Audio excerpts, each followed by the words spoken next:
Alors récemment, quelqu'un m'a envoyé un protocole que lui a conseillé un médecin fonctionnel.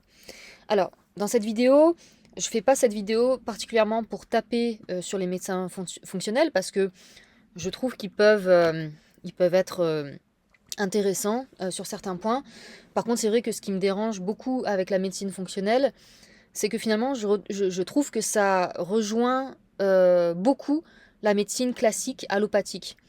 Alors que pourtant, ils se positionnent comme des opposants à la médecine allopathique. Mais moi, dans leur fonctionnement, je trouve que pourtant, ils se ressemblent beaucoup. C'est-à-dire que la médecine allopathique, vous avez un souci de santé, euh, plutôt que de regarder l'origine de ce souci de santé, la cause profonde de ce souci de santé, la médecine allopathique va vous donner quelque chose pour supprimer le symptôme. Je parle de manière générale. Évidemment, il peut y avoir des exceptions.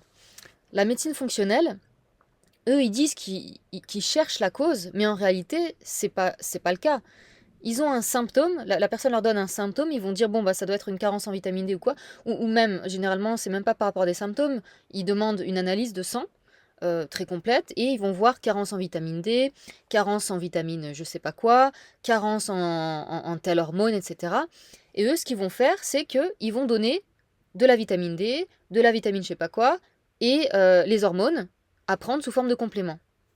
Mais là, pour moi, c'est pareil. Là, on n'a pas cherché la cause. On essaye juste euh, de remplacer ce que ne fait pas le corps. Mais moi, ma façon de voir les choses, c'est déjà, euh, par exemple, en ce qui concerne les hormones, il faut comprendre pourquoi le corps ne produit pas ces hormones avant de tout de suite essayer de forcer le corps à prendre ces hormones, enfin, à donner ces hormones au corps.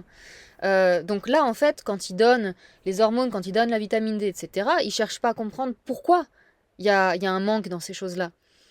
Euh, et puis, voilà, il y a un médecin fonctionnel assez connu qui dit souvent, la médecine allopathique, c'est généralement une médecine pouce-bouton, il y a tel symptôme, on donne tel traitement.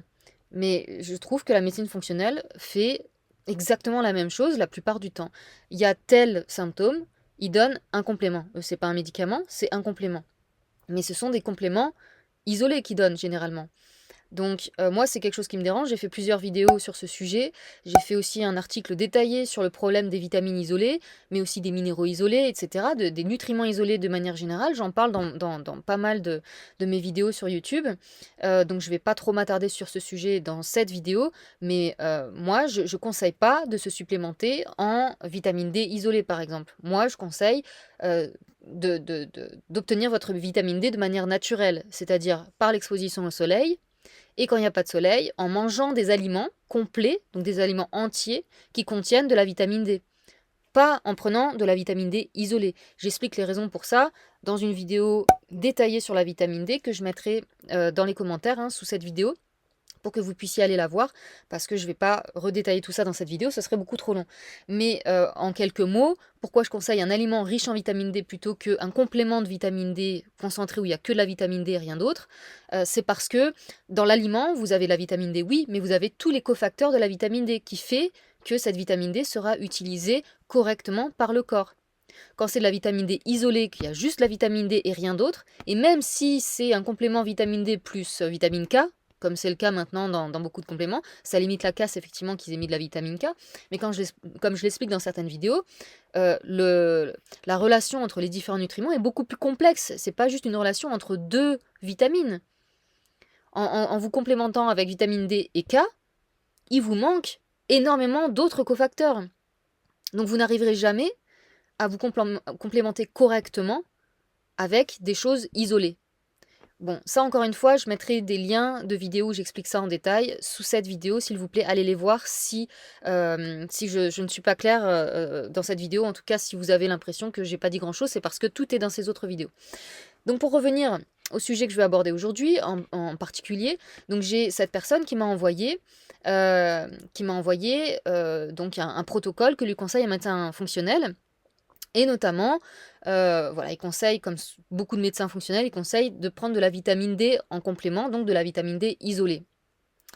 Et le plus intéressant là-dedans, c'est que à la fin de ce document, ils donnent leurs sources, ils donnent leurs références. En tout cas, ce médecin fonctionnel donne ses références.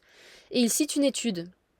Et notamment, il donne ses références en expliquant que le taux de vitamine D que les médecins fonctionnels conseillent, qui est de 80 à 100 nanogrammes par millilitre de vitamine D, donc il dit qu'il conseille ce taux-là en faisant référence à une étude. Donc je suis allée voir l'étude. Parce que, petite parenthèse, donc ce médecin fonctionnel, il conseille un taux de vitamine D entre 80 et 100 nanogrammes par millilitre.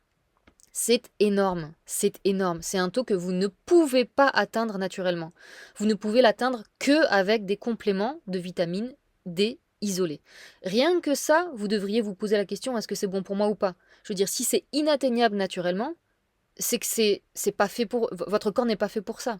Déjà de 1. Dans ma vidéo sur la vitamine D, justement, je parle des dosages de vitamine D recommandés, de ce qu'on voit dans les études, etc.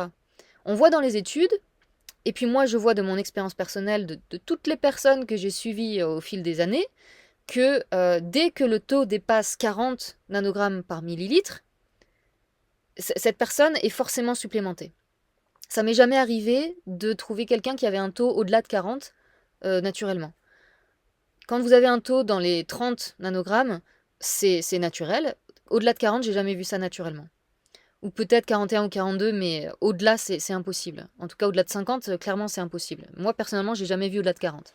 Je dis pas qu'au-delà de 40, c'est pas possible. Peut-être, comme je vous dis, 41, 42, c'est peut-être possible. Mais au-delà, alors, les taux qui conseille lui, là, ce médecin fonctionnel, 80 à 100 nanogrammes, c'est absolument impossible. Et ça se rapproche vraiment des doses toxiques, comme je l'explique notamment dans mon article sur le danger des vitamines isolées. Donc, je mettrai le lien de mon article sous cette vidéo.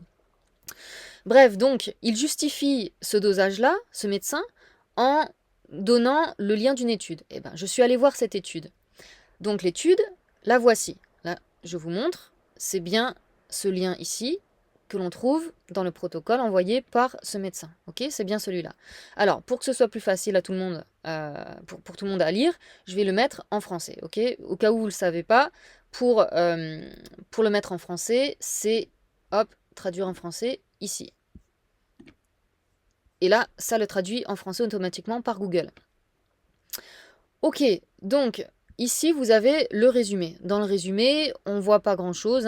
C'est juste en fait, c'est une étude qui parle du lien entre la vitamine D et la thyroïde. Voilà. Et qui dit que la vitamine D, c'est un nutriment très important pour la bonne santé de la thyroïde et que voilà, c'est une étude qui montre que les soucis de thyroïde peuvent être améliorés par la vitamine D. Bon, quand vous tombez sur un extrait comme ça, c'est le résumé, il n'y a quasiment rien. Vous n'avez pas de détails. Si vous voulez plus de détails, il faut aller ici. Lien texte intégral. Hop, je suis allée ici. Et là, pareil, je vais vous le traduire en français pour que ce soit plus simple pour tout le monde. Voilà. Donc ici, vous voyez, vous avez beaucoup plus de détails. Alors, j'ai lu l'étude en entier. Et donc, on va en arriver au vif du sujet. On va en arriver au taux. Donc cette étude, elle parle à deux moments, principalement, ouais, à deux moments des taux de vitamine D dans le sang, donc en nanogrammes par millilitre. Ici, d'abord, dans cet extrait, enfin dans ce paragraphe ici, donc où ils montrent qu'ils ont pris des études, voilà, d'autres ont démontré que le sérum de vitamine D est négativement corrélé avec l'anticorps, blablabla. HT, c'est l'hypothyroïdie d'Hashimoto. Voilà, donc ils disent que voilà, les patients qui sont atteints d'hypothyroïdie d'Hashimoto, ils ont de meilleurs, ils ont des progrès en se supplémentant avec ce taux de vitamine D par voie orale. Donc une administration orale quotidienne de 1200 à 4000 UI de vitamine D3 avec l'objectif de concentration de vitamine D allant jusqu'à 40 nanogrammes par millilitre. Dans cette étude, il ne nous parle pas de taux de folie 80, 100 nanogrammes par millilitre. Il nous parle 40 nanogrammes par millilitre. Ensuite, un petit peu plus loin, il nous parle d'énormes quantités de vitamine D qui ont été administrées ici. Voilà, 17 patients ont été traités chaque semaine avec 50 000 UI de cholécalciférol. Mais par contre, là, on nous dit pas quel était l'objectif au niveau sérique, donc quel était leur taux en nanogrammes par millilitre à la fin. Ils ont visé quel... Ici, vous voyez, dans cette étude, ils ont visé, donc ils ont donné un certain taux de vitamine D3 par jour, avec un objectif de tant de nanogrammes par millilitre. Là, dans le deuxième exemple ici, on voit pas ça. On voit pas, on nous parle pas de nanogrammes par millilitre, on nous parle juste de la quantité d'UI donnée à ces personnes-là. En plus, les résultats sont assez mitigés quant à la positivité des effets. Voilà. L'autre endroit où on nous parle à nouveau de taux en nanogrammes par millilitre, donc de taux précis, c'est dans la conclusion. Donc dans la conclusion, ils nous disent voilà, qu'il y a eu des études récemment entre la vitamine D et la fonction immunitaire. Les statistiques épidémiologiques et les études cliniques actuelles soutiennent une association entre la vitamine D et les maladies auto-immunes de la thyroïde, où une carence en vitamine D augmente le risque de ces maladies auto-immunes de la thyroïde. Ok. Mais là, donc, ce qui nous intéresse, c'est ici. Récemment, les chercheurs ont proposé que la santé du squelette soit maintenue à un niveau de vitamine D de 30 à 40 nanogrammes par millilitre, mais que des niveaux plus élevés de vitamine D n'exercent pas de meilleurs effets. Les niveaux de vitamine D supérieurs à 40 nanogrammes par millilitre ont tendance à perdre leurs effets bénéfiques sur les os. Ok? Alors, ok, là, on parle de thyroïde et ici, on parle de l'effet sur les os. Mais justement, dans cette étude, il ne nous parle pas d'essais qui ont été faits au-delà de 40 nanogrammes en ce qui concerne la thyroïde. Par contre, en ce qui concerne l'effet sur les os, ils nous disent clairement que si on dépasse le taux de 40 nanogrammes par millilitre, on commence à voir l'effet inverse. On n'a plus des effets bénéfiques, mais c'est le contraire sur les os. Ok? Donc, voilà. En conclusion, je ne comprends pas pourquoi ce médecin a lié cette étude pour justifier les taux de folie qu'il conseille à ses patients de 80 à 100 nanogrammes par millilitre. Cette étude ne va pas du tout dans son sens, c'est plutôt l'inverse. Donc, je reviens à à quelque chose que j'ai déjà dit dans d'autres vidéos, notamment mes vidéos critiques sur une certaine youtubeuse qui dit n'importe quoi, qui justifie ses dires de n'importe quoi sur des études. Elle met des études en disant que ce qu'elle raconte, ça sort de ses études, alors que quand on lit les études qu'elle met en lien, elle dit en fait l'exact opposé de ce que disent les études. Donc c'est fou. Quand on vous parle d'études, allez lire les études, parce que voilà, des fois il suffit juste de lire les études, même pas de s'y connaître particulièrement ou quoi, c'est juste de lire l'étude et vous voyez que ça va à l'opposé de ce que ces gens-là racontent. Donc là, je suis désolée pour ce médecin fonctionnel, mais pourquoi avoir mis cette étude pour justifier ces dosages qu'il conseille de vitamine D? Pourquoi? C'est une étude qui prouve l'inverse de ce qu'il raconte, enfin de ce qu'il conseille. Donc moi, je vous conseille à tous de lire les études. Lisez les études pour comprendre pourquoi on vous conseille ci ou ça. Moi, quasiment toutes mes vidéos YouTube que je fais et mes articles sont sourcés. J'ai listé toutes les études. Donc si quelque chose que je dis dans mes vidéos ou mes articles vous semble incohérent ou vous semble bizarre, allez lire mes sources pour comprendre d'où ça sort ce que je vous raconte. Tout ce que je dis, c'est sourcé. Ça ne sort pas de mon imagination.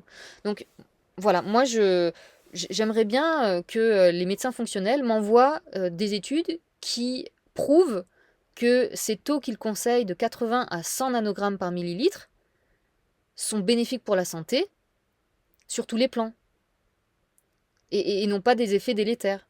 Encore une fois, je mettrai le lien de ma vidéo sur la vitamine D où je vais en détail dans tout ça, sur notamment combien je conseille au niveau des dosages et quels aliments je conseille pour avoir un taux suffisant de vitamine D toute l'année. Voilà, j'espère que cette vidéo vous a apporté quelques éclaircissements. N'hésitez pas dans les commentaires à partager vos expériences et on en parle dans les commentaires. Je vous dis à bientôt dans la prochaine vidéo. Salut!